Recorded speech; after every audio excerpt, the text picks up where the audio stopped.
Hello everyone. आज CrPC के most important question series के नेक्स्ट इंपॉर्टेंट टॉपिक को हम लोग कवर करेंगे, जो कि है मेंटेनेंस।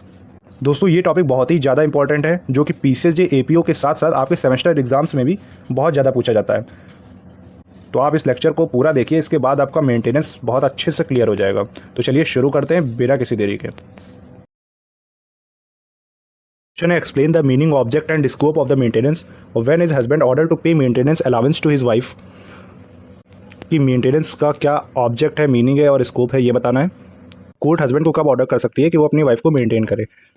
तो इसका आंसर देखने से पहले इसको समझ लेते हैं। तो दोस्तों, मेंटेनेंस के रिगार्डिंग जो प्रोविज़न है वो अलग अलग कानूनों में अलग अलग है, लेकिन सीआरपीसी में मेंटेनेंस का जो प्रोविज़न दिया गया है वो एक सेकुलर प्रोविज़न है। मतलब वो पार्टिकुलर धर्म पे नहीं लागू होता है, बल्कि वो सब पर लागू होता है। The provision regarding maintenance are different in different law, but there is also a secular provision of maintenance that is given in section 125 of the Code of Criminal Procedure. For Hindus, their laws of maintenance are provided in their personal law. For Muslim, it is given in the personal law, and for the Christian and Parsis in their respective personal law. देखिए, maintenance का provision अलग अलग personal laws में भी दिया गया है। ठीक है, मेंटेनेंस हिंदू के लिए हिंदू लॉ में दिया गया है, मुस्लिम लॉ के लिए मुस्लिम लॉ में दिया गया है, और क्रिश्चियन के लिए उनके लॉस में दिया गया है कि मेंटेनेंस कैसे प्रोवाइड किया जाएगा। लेकिन जो सीआरपीसी का जो सेक्शन है, सेक्शन 125 से 128, ये उस मेंटेनेंस की बात करता है जो हर इंसान, हर धर्म का इंसान क्लेम कर सकता है। और इसमें कौन कौन क्लेम कर सकते हैं? तो सेक्शन 125 में वाइफ, चिल्ड्रन और पेरेंट्स मेंटेनेंस क्लेम कर सकते हैं। ठीक है, maintenance under CrPC secular in nature, as any women belonging to any practising any religion और faith can approach the court under this section. तो the law of maintenance is given under the section 125 to 128 of CrPC. तो किसी भी धर्म की महिला section 125 में maintenance claim कर सकती हैं, और मेंटेनेंस के प्रोविज़न सीआरपीसी में सेक्शन 125 से 128 तक दिए गए हैं। तो इसका आंसर देखने से पहले हम लोग सीआरपीसी के बेयर एक्ट लैंग्वेज को अच्छी तरह समझ लेते हैं। उसके बाद आपके लिए इस टॉपिक से रिलेटेड कैसा भी क्वेश्चन आए, आप उसका आंसर दे पाएंगे, आसानी से दे पाएंगे। तो चलिए पहले बेयर एक्ट लैंग्वेज को अच्छे से समझ लेते हैं, फिर इसका आंसर देखेंगे। Section 125 order for maintenance of wives, children and parents. तो सेक्शन 125 अपनी पत्नी और बच्चे और पेरेंट्स के भरण पोषण की बात करता है। तो पढ़ते हैं। If any person having sufficient means neglect और refuse to maintain his wife, unable to maintain herself और हिज लेगिटिमेट और illegitimate minor child, whether married और not, unable to maintain itself और his legitimate or illegitimate child who has attained majority where such child is by reason of any physical or mental abnormality or injury unable to maintain itself or his father or mother। तो ये section कहता है कि कोई भी व्यक्ति यदि उसके पास सफिशिएंट मीन्स हैं कि वो भरण पोषण कर सकता है, लेकिन वो व्यक्ति भरण पोषण करने से मना करता है। अच्छा, यहाँ सफिशिएंट मीन्स से मतलब ये नहीं है कि उस व्यक्ति के पास जॉब होनी चाहिए।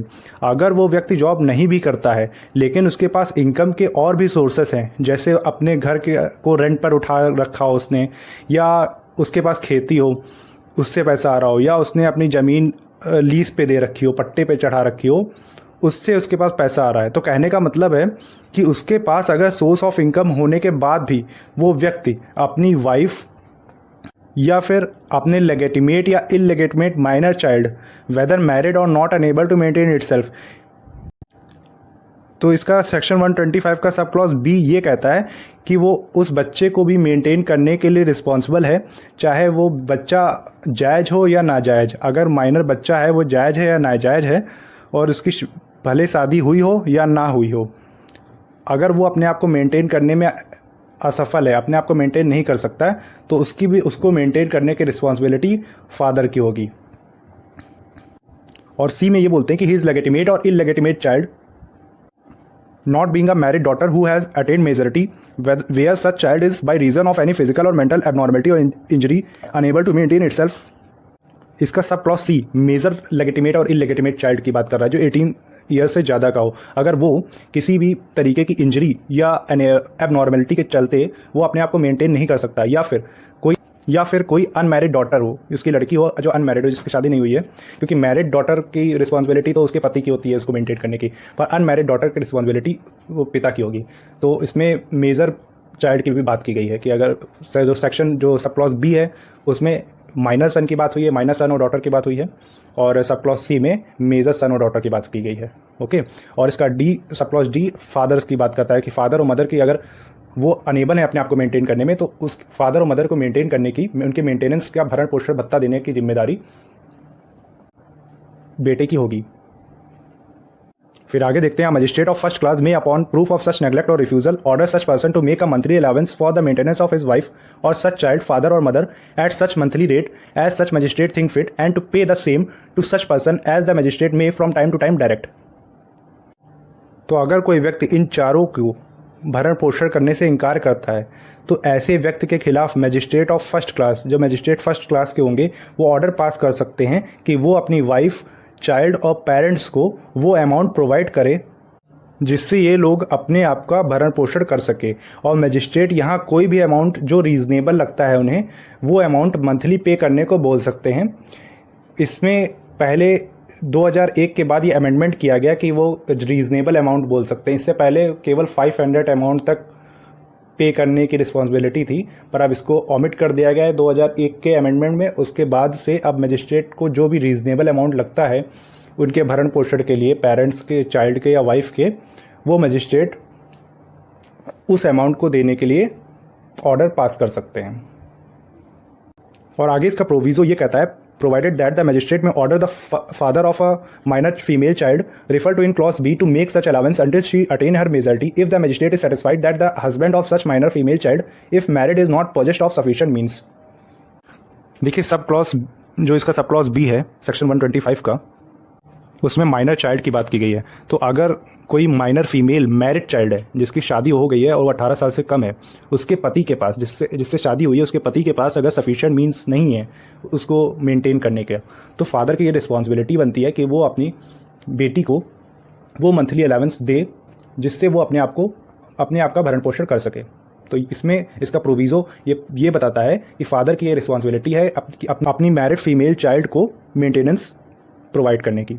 ठीक है, फिर फर्दर इसके प्रोविज़ो में ये प्रोवाइड किया गया है कि provided further that the magistrate may during the pendency of the proceeding regarding monthly allowance for the maintenance under this subsection order such person to make a monthly allowance for the interim maintenance of his wife और such child, father और mother and the expense of such proceeding which the magistrate consider reasonable and to pay the same to such person as the magistrate may from time to time direct. Further proviso ये बोलता है कि magistrate एक interim order pass कर सकते हैं उस व्यक्ति के खिलाफ जिसके खिलाफ केस दायर किया गया है मेंटेनेंस के लिए, कि वो अपनी पत्नी को या अपने बच्चे या फिर अपने पेरेंट्स को, जिसने भी केस दायर किया है, उसको एक इंटरिम अमाउंट प्रोवाइड करे जिससे वो अपने केस के खर्च को उठा सके। अब मान लीजिए कोई वाइफ है, वो अपने पति के खिलाफ मेंटेनेंस की मांग करती है, अपने पति से मेंटेनेंस की मांग करती है कि उसे मेंटेनेंस दे, तो अब उसे कोर्ट में जाना पड़ेगा, केस दायर करना पड़ेगा, उस बीच में उसे वकील की फ़ीस देनी पड़ेगी, तो बहुत से खर्चे होंगे, आने जाने का खर्चा, तो वो कैसे उठाएगी। तो उसके लिए मजिस्ट्रेट एक इंटरिम ऑर्डर पास कर सकते हैं जिसमें मजिस्ट्रेट उस व्यक्ति के खिलाफ ऑर्डर पास करेंगे कि वो अपनी पत्नी को वो खर्चा दे जिससे वो अपने केस को आगे लड़ सके और आने जाने का खर्चा निकाल सके। तो वो इंटरिम ऑर्डर पास कर सकते हैं मजिस्ट्रेट। ठीक है, provided also that an application for the monthly allowance for the interim maintenance and expenses of proceeding under the second proviso shall as far as possible be disposed of within 60 days from the date of the service of notice of the application to such person। इसका third proviso ये बताता है कि जब भी interim maintenance की मांग की जाएगी तो उस एप्लीकेशन को मजिस्ट्रेट साहब 60 दिन के अंदर इसके खिलाफ ऑर्डर पास कर देंगे कि उसको इंटरिम मेंटेनेंस प्रोवाइड की जाए। तो ये एप्लीकेशन 60 दिन में ही उसको डिसाइड करेंगे मजिस्ट्रेट साहब। तो order of interim maintenance 60 days के अंदर ही पास हो जाना चाहिए। ठीक है, फिर आगे एक्सप्लेनेशन दिए गए हैं जिसमें ये बताया गया कि माइनर वो होगा जो कि इंडियन मेजॉरिटी एक्ट 1875 में माइनर जिसको माना गया है, जो कि 18 साल से कम होगा। ठीक है, और वाइफ में वो वाइफ भी इंक्लूड की गई है जो डाइवोर्स्ड वाइफ है, मतलब वाइफ जो वाइफ में मेंटेनेंस की वाइफ वो भी कर सकती है जो कि शादीशुदा है और अपने पति से अलग रह रही है किसी सफिशिएंट कॉज के चलते, और वो महिला भी इसमें वाइफ में इंक्लूड की गई है जो डाइवोर्स्ड वाइफ है, जिसने दोबारा शादी नहीं की हो तो वो महिला भी वाइफ की डेफिनेशन में इंक्लूड है। ठीक है, फिर सेक्शन 125 का sub clause 2, any such allowance for the maintenance और interim maintenance and expenses of proceeding shall be payable from the date of the order और if so order from the date of the application for maintenance of interim और interim maintenance and expense of proceeding as the case may be. तो sub clause 2 ये बोलता है कि maintenance का जो order pass किया जाएगा तो मेंटेनेंस जो पेबल होगा अमाउंट वो उस डेट से पे करना होगा जिस डेट से एप्लीकेशन दायर की गई है या फिर जब ऑर्डर पास कर दिया गया हो, तो तब से जो भी अमाउंट होगा मेंटेनेंस का वो पे करना पड़ेगा उस व्यक्ति के खिलाफ जिसके खिलाफ ऑर्डर पास किया गया। फिर सेक्शन तो आपका सेक्शन 125 का सब क्लॉज 3 कहता है if any person so order failed without sufficient cause to comply with the order any such magistrate may for every breach of the order issue a warrant for living the amount due in the manner provided for living fines and may sentence such person for the whole or any part of each month remaining unpaid after the execution of the warrant to imprisonment for a term which may extend to 1 month or until payment if sooner made। तो इसका sub clause 3 ये कहता है कि अगर magistrate ने किसी person के खिलाफ ऑर्डर पास कर दिया है कि वो मेंटेनेंस दे या इंटरिम मेंटेनेंस दे और उसने तब भी वो अमाउंट नहीं दिया है तो मजिस्ट्रेट उसके खिलाफ वारंट इशू कर सकते हैं कि उसे 1 महीने तक की जेल में रखा जाए जब तक कि वो उस अमाउंट को पे नहीं कर देता है। ठीक है। फर्दर इसका प्रोविज़ो ये कहता है कि no warrant shall be issued for the recovery of any amount due under this section unless application be made to the court to levy such amount within a period of 1 year from the date on which it become due। तो इसका proviso ये कहता है कि अगर उस व्यक्ति ने वो अमाउंट नहीं दिया, मेंटेनेंस का अमाउंट नहीं दिया, तो अमाउंट जिस दिन से अमाउंट ड्यू है उसने अमाउंट नहीं दिया है उस दिन से 1 साल के अंदर अंदर रिकवरी के लिए केस फाइल करना पड़ेगा, वरना वारंट इशू नहीं किया जाएगा। मान लीजिए हस्बैंड के खिलाफ मेंटेनेंस का ऑर्डर पास कर दिया गया या इंटरिम मेंटेनेंस का ऑर्डर पास कर दिया गया है, लेकिन वो अपनी वाइफ को मेंटेनेंस नहीं दे रहा है, तो वो अमाउंट जब से वो अमाउंट ड्यू है उसके 1 साल के अंदर अंदर वाइफ को रिकवरी के लिए, उस अमाउंट की रिकवरी के लिए केस फाइल करना पड़ेगा। अगर वो 1 साल के अंदर वो केस फाइल नहीं करती है तो उस व्यक्ति के खिलाफ वारंट का अरेस्ट वारंट इशू नहीं करेगी कोर्ट। ठीक है। Provided further that if such person offer to maintain his wife on condition of her living with him and she refuses to live with him, such magistrate may consider any ground of refusal stated by her and may make an order under this section notwithstanding such offer if he is satisfied that there is such just ground for so doing। इसका proviso ये कहता है कि जहाँ पति इस शर्त पे भरण पोषण करने के लिए तैयार है कि उसकी वाइफ उसके साथ रहे, लेकिन उसकी वाइफ उसके साथ नहीं रहना चाहती है, तो मजिस्ट्रेट वाइफ से वो ग्राउंड पूछेंगे, वो रीज़न पूछेंगे कि वो अपने पति से क्यों अलग रहना चाहती है। अगर मजिस्ट्रेट को ऐसा लगता है कि वो सफिशिएंट रीज़न है उस वाइफ के पास अलग रहने के लिए, तो मजिस्ट्रेट उसके खिलाफ मेंटेनेंस ऑर्डर पास कर सकते हैं कि उसको मेंटेनेंस दिया जाए उस पति के द्वारा। इसमें एक्सप्लेनेशन में ये दिया गया है if a husband has contracted marriage with another woman और keeps a mistress it shall be consider to be just ground for his wife refusal to live with him. इसके एक्सप्लेनेशन में ये बताया गया है कि अगर पति किसी और औरत के साथ शारीरिक संबंध बना कर रह रहा हो, किसी और औरत को या फिर उसने रख लिया हो, तो ऐसे में ये सफिशिएंट ग्राउंड होगा, उस वाइफ के लिए सफिशिएंट ग्राउंड होगा कि वो अपने पति से अलग रहे। तो इस ग्राउंड पे मजिस्ट्रेट वाइफ को मेंटेनेंस देने का ऑर्डर पास कर सकती है। फिर सेक्शन 125 का sub clause 4, no wife shall be entitled to receive an allowance for the maintenance और the interim maintenance and expenses of proceeding as the case may be from her husband under this section if she is living in adultery और if without any sufficient reason she refuses to live with her husband और if they are living separately by mutual consent. Sub clause 4 ये कहता है कि उस wife को maintenance allowed नहीं किया जाएगा जो एडल्ट्री में रह रही हो, मतलब किसी अन्य व्यक्ति से शारीरिक संबंध रख रही हो, या फिर without sufficient ground she refuses to live with her husband, बिना किसी सफिशिएंट ग्राउंड्स के वो अपने पति से अलग रह रही है तो भी उसको मेंटेनेंस नहीं दिया जाएगा। या फिर दोनों लोग म्यूचुअल कंसेंट से अलग रह रहे हैं, पति और पत्नी ने आपस में म्यूचुअल कंसेंट किया है कि हम दोनों अलग रहेंगे, तो इस केस में भी वाइफ को ये मेंटेनेंस अलाउड नहीं किया जाएगा। ठीक है। अब सेक्शन 125 का सब क्लॉज 5 जो कि कहता है on proof that any wife in whose favour an order has been made under this section is living in adultery और that without sufficient reason she refuses to live with her husband और that they are living separately by mutual consent the magistrate shall cancel the order. Section 125 का sub clause 5 ये कहता है कि अगर magistrate ने CrPC के सेक्शन 125 में मेंटेनेंस ग्रांट कर दी है वाइफ को, पर बाद में हस्बैंड ने एविडेंस दिए जिससे ये प्रूफ होता है कि वाइफ एडल्ट्री में रह रही है और या फिर वो बिना किसी सफिशिएंट रीज़न के अलग रह रही है, या फिर वो दोनों म्यूचुअल कंसेंट से अलग हुए थे, तो अगर मजिस्ट्रेट को इसका प्रूफ मिलता है तो मजिस्ट्रेट मेंटेनेंस के ऑर्डर को कैंसिल कर देंगे। तो अब आपका सेक्शन 125 क्लियर हो गया कि सेक्शन 125 बात करता है रिस्पॉन्सिबिलिटी की, उस पर्सन की रिस्पॉन्सिबिलिटी की जो अपनी वाइफ, चाइल्ड और पेरेंट्स की तरफ उसकी है कि वो उसको भरण पोषण दे। और साथ ही इस सेक्शन 125 ये भी प्रोवाइड करता है कि किन ग्राउंड्स पे वाइफ मेंटेनेंस के लिए इंटाइटल्ड नहीं है, कि अगर वो अडल्ट्री में रह रही है या फिर विदाउट एनी सफिशिएंट कॉज वो अपने पति से अलग रह रही हो, या फिर दोनों म्यूचुअल कंसेंट से अलग रह रहे हों। तो सेक्शन 125 आपको क्लियर हो गया होगा। अब देखते हैं सेक्शन 126। तो सेक्शन 125 तो मेंटेनेंस की बात कर रहा है। अब सेक्शन 126 बात करता है उस प्रोसीजर की कि वाइफ अगर केस दायर करेगी भी मेंटेनेंस के लिए तो कहाँ करेगी। Section 126 provides that proceeding under Section 125 may be taken against any person in any district where he is or where he or his wife reside or where he last reside with his wife or with the mother of the illegitimate child। तो वो case in 3 जगह पे कर सकती है। पहला जहाँ उसका हस्बैंड रहता है, दूसरा जहाँ हस्बैंड वाइफ ये दोनों लोग रहते हों, और तीसरा where he last reside with his wife और as the case may be with the mother of illegitimate child, जहाँ वो अपनी पत्नी के साथ आखिरी बार रहा हो, या फिर जहाँ उसकी वाइफ नहीं है लेकिन वो अपने इलेजिटिमेट चाइल्ड के लिए मेंटेनेंस क्लेम कर सकती है। तो अगर वो वाइफ नहीं भी है तो वो जहाँ रहती है, जहाँ वो अपने बच्चे के साथ रहती है जो कि नाजायज़ है, उसके खिलाफ भी, उसके लिए भी मेंटेनेंस की मांग कर सकती है। फिर इसका सब क्लॉज 2 कहता है all evidence to such proceeding shall be taken in the presence of the person against whom an order for payment of maintenance is propose to be made और when his personal attendance is disposed then within the presence of his pleader and shall be recorded in the manner prescribed for summon cases।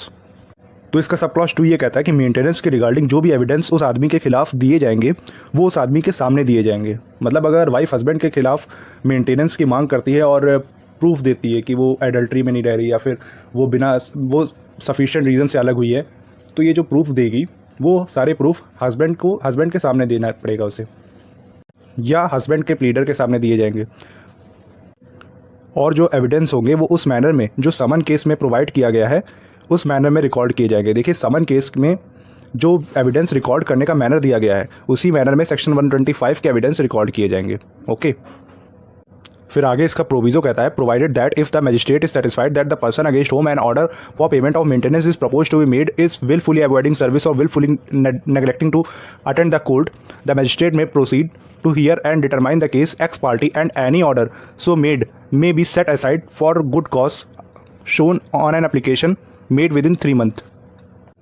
और इसका proviso ये कहता है कि अगर person wilfully court के order को अवॉइड करता है और कोर्ट में हाजिर नहीं होता है जिस दिन एविडेंस रिकॉर्ड होने हैं, तो magistrate x party order pass कर देंगे। एक्स पार्टी का मतलब जो पार्टी उस टाइम प्रेजेंट है कोर्ट में उसी के फेवर में ऑर्डर पास कर देंगे। और आगे लिखा है अगर उस पर्सन को जिसके अगेंस्ट ऑर्डर पास हो गया है, एक्स पार्टी ऑर्डर पास हो गया है और वो चाहता है कि वो ऑर्डर सेट असाइड कर दिया जाए, तो उसे 3 महीने के अंदर अंदर कोर्ट में प्रेजेंट होना पड़ेगा और सफिशिएंट रीज़न देने पड़ेंगे कि वो क्यों कोर्ट में नहीं आ सका पहले। तब मजिस्ट्रेट एक्स पार्टी ऑर्डर को सेट असाइड कर सकते हैं और दोबारा से दोनों पार्टी के एविडेंस रिकॉर्ड करने को बोल सकते हैं। आगे सेक्शन 127 अल्टरेशन इन अलावेंस 27 अल्टरेशन इन अलावेंस की बात करता है कि कब मजिस्ट्रेट मेंटेनेंस अलावेंस के ऑर्डर को अल्टर कर सकते हैं, मतलब बदल सकते हैं। तो मजिस्ट्रेट इन ग्राउंड्स पे ऑर्डर को अल्टर कर सकते हैं, मेंटेनेंस के अलावेंस को अल्टर कर सकते हैं। पहला, due to change in circumstances of the party, तो जहाँ पार्टियों की कुछ परिस्थितियों में बदलाव आ जाए। अब मान लीजिए मजिस्ट्रेट ने हस्बैंड के खिलाफ ऑर्डर पास किया कि वो अपनी वाइफ को 15,000 मेंटेनेंस देगा पर मंथ, लेकिन जब ये ऑर्डर दिया गया था तब हस्बैंड एक अच्छी कंपनी में जॉब कर रहा था जहाँ उसकी सैलरी 35,000 तक थी, लेकिन बाद में वो जॉब से निकाल दिया जाता है और उसे फिर कोई छोटी जॉब मिलती है और तब उसकी सैलरी कम हो जाती है और 20,000 हो जाती है। तो यहाँ तो वो अब 15,000 तो नहीं दे सकता ना। तो ऐसे जब सर्कमस्टांसेस में चेंज आता है तो मजिस्ट्रेट अलावेंस को कम कर सकता है। और दूसरा है due to decision of a competent civil court, मतलब अगर सिविल कोर्ट में कोई डिसीजन दे दिया गया है मेंटेनेंस के रिगार्डिंग तो सेक्शन 125 के ऑर्डर को मजिस्ट्रेट कैंसिल कर देंगे। अब सिविल कोर्ट मतलब जैसे हस्बैंड वाइफ का केस सिविल कोर्ट में डिवोर्स के लिए पेंडिंग था, उसी बीच वाइफ ने सीआरपीसी के सेक्शन 125 में मेंटेनेंस की मांग कर ली और उसको मेंटेनेंस मिल गया और बाद में सिविल कोर्ट के डिसीजन में दोनों का डिवोर्स हो गया और सिविल कोर्ट ने एक होल सम अमाउंट मेंटेनेंस के तौर पर हस्बैंड को देने को बोला, जैसे 10 लाख देने को बोला। तो अब सिविल कोर्ट में जब मेंटेनेंस मिल गया है तो सीआरपीसी के मेंटेनेंस को कैंसिल कर दिया जाएगा, सीआरपीसी के मेंटेनेंस के ऑर्डर को कैंसिल कर दिया जाएगा। और फिर तीसरा ग्राउंड है वेयर डिवोर्स्ड वाइफ रीमैरिड, जहाँ डिवोर्स्ड वाइफ ने अगर रीमैरिड कर लिया, दोबारा शादी कर लिया है, तो वहाँ भी उसका जो अलाउंस उसको दिया गया है वो कैंसिल कर दिया जाएगा। और चौथा ग्राउंड है where a woman has been divorced by her husband and she has received the whole sum amount payable on such divorce under any customary और personal law applicable to the party. चौथा ये बताता है कि जहाँ women ने किसी customary या पर्सनल लॉ में होल सम अमाउंट ऐसा मेंटेनेंस उसने ले लिया है तो भी उसका सेक्शन 125 में जो मेंटेनेंस का ऑर्डर पास किया गया है उसको कैंसिल कर दिया जाएगा। और फिर फिफ्थ है where a woman has obtained a divorce from her husband and she had voluntary surrender his right to maintenance और interim maintenance after her divorce. Fifth point ये है कि जहाँ वुमेन ने अपने पति से डिवोर्स ले लिया है और वो वॉलंटरी मतलब वो अपनी इच्छा से अपने मेंटेनेंस के राइट को सरेंडर कर रही है कि नहीं मुझे मेंटेनेंस नहीं चाहिए या इंटरिम मेंटेनेंस नहीं चाहिए, तो वहाँ सेक्शन 125 के इस राइट को हटा दिया जाएगा। सेक्शन 127 क्लॉज 4 ये कहता है कि अगर सिविल कोर्ट ने मेंटेनेंस के रिगार्डिंग या डाउरी रिकवरी के रिगार्डिंग कोई डिक्री पास की है तो सिविल कोर्ट को इस बात का ध्यान रखना होगा कि वो उस वुमेन को, जो वाइफ है, उसने 125 में कितना मेंटेनेंस ले चुकी है, वो वुमेन सेक्शन 125 में कितना मेंटेनेंस ले चुकी है, तो मतलब सिविल कोर्ट बैलेंस बनाकर ऑर्डर पास करेगी। ये नहीं कि 10 लाख उसने ऑर्डर पास कर दिया और बाद में सीआरपीसी में भी वो 3 लाख तक ले चुकी है। तो मजिस्ट्रेट ऑर्डर पास करने से पहले एक बैलेंस मेंटेन रखेंगे और तब ऑर्डर पास करेंगे। तो सेक्शन 127 में वो सारे ग्राउंड्स दिए गए हैं कि कब मेंटेनेंस के ऑर्डर को कोर्ट अल्टर कर सकती है, बदल सकती है। ठीक है। अब सेक्शन 128 जो कि इन्फोर्समेंट की बात करते हैं कि मेंटेनेंस का ऑर्डर पास हो गया, सेक्शन 125 में जो मेंटेनेंस का ऑर्डर है वो पास हो गया। ठीक है। अब उसको इन्फोर्स कैसे किया जाएगा, तो section 128 provides for enforcement of maintenance order. It provide that order may be enforced by any magistrate in any place where the person against whom it is made may be found. तो section 128 कहता है कि एक बार judgement आ जाने के बाद तब उस ऑर्डर को कोई भी मजिस्ट्रेट इन्फोर्स करवा सकते हैं जहां वो पर्सन मिले या जहां वो पर्सन रह रहा है। होप करता हूँ आपको मेंटेनेंस के सारे सेक्शन अच्छे से समझ आ गए होंगे। अब इसका जो आंसर है, जो मैंने क्वेश्चन पहले डिस्कस किया था, उसके आंसर राइटिंग हम लोग नेक्स्ट लेक्चर में कवर करेंगे। तो इस वीडियो का जो नेक्स्ट पार्ट होगा उसमें हम लोग इसका आंसर राइटिंग देखेंगे। ठीक है। तो मिलते हैं इस वीडियो के नेक्स्ट पार्ट में। और अगर वीडियो अच्छी लगी हो तो पहले वीडियो को लाइक कर दीजिए और चैनल को भी सब्सक्राइब कर लीजिए, जिससे आपको मेरे नेक्स्ट वीडियोज़ की नोटिफिकेशन मिल जाए। Okay, thank you.